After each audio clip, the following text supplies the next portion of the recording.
बिस्मिल्लाहिर्रहमानिर्रहीम। Stomach symptoms यानी कि इस वीडियो में हम मैदे के बारे में जानेंगे और मेडिसिन का नाम है एबिस निग्रा। एबिस निग्रा को हम इस्तेमाल करेंगे मैदे की अलामात के बारे में। वो कौन सी अलामात हैं हम देख लेते हैं।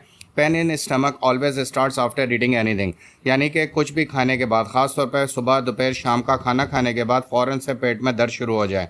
Feeling of lump at the upper part of stomach, मैदे के ऊपर हिस्से में यानी सीने के दरमियान ऐसा लगता है जैसे कोई गोला रखा हुआ है, या वो अंडे का गोला या सख्त पत्थर का गोला महसूस होता है।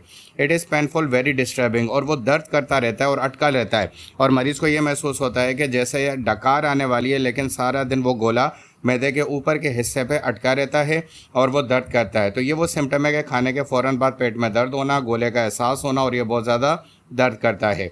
Having sensation that hard stone is place in the chest due to indigestion, बदहज़मी की वजह से, क्योंकि मैदा ख़राब है और ये मैदे ही की ख़राबी की दवाई है, ऐसा महसूस होता है कि जैसे मैदे के ऊपर के हिस्से पे एक सख्त पत्थर का टुकड़ा रखा हुआ है। Total loss of APT, APT कहते हैं भूख का मुकम्मल तौर पर ख़त्म हो जाना।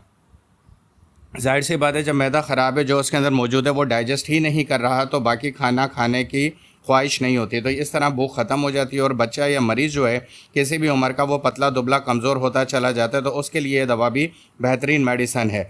बैड स्मेल ब्रेथ ऑफेंसिव, सांस में से बदबू आना शुरू हो जाती है, बहुत ज़्यादा बदबू आती है, क्योंकि इनडाइजेशन मैदे में खाना मौजूद है, वो गैस पैदा करता है और उसकी वजह से बदबू आती है। Irritation too much with offensive gas, डकार आती तो है लेकिन उसके अंदर सिर्फ बदबू आती है उस गैस की जो पेट के अंदर मौजूद है, लेकिन गैस खारिज नहीं होती। अब इस मेडिसिन को इस्तेमाल कैसे करना है, मेडिसिन का नाम शुरू में देख लीजिएगा।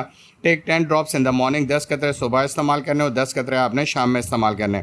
इसको आपने 200 पावर पोटेंसी में इस्तेमाल करना है। 10 कतरे सुबह, 10 कतरे शाम, एक घूंट नीम गर्म पानी में जो कि उबला हुआ होना चाहिए उसमें आप इस्तेमाल करेंगे। अगर ये मसला पुराना है, इस तरह की तमाम अलामात, वो तो इस दवा से हल नहीं होगा और इसको हाई पोटेंसी में देना पड़ेगा। इसके लिए आप डॉक्टर मुकर्रम से उनका व्हाट्सअप नंबर पर रब्ता करें और एक कंप्लीट वॉइस मैसेज सेंड करें, उनकी टीम आपको रिप्लाई करेगी, या फिर आप उनके ईमेल एड्रेस के ऊपर रब्ता करें। थैंक यू वेरी मच इस वीडियो को देखना। लाइक एंड शेयर, इस वीडियो को लाइक और शेयर करें ताकि अगर किसी और को भी ये मसला है तो हल हो जाए। सब्सक्राइब करें इस चैनल को। अल्लाह ताला आपको हमेशा खुशगवार ज़िंदगी अता करे। आमीन।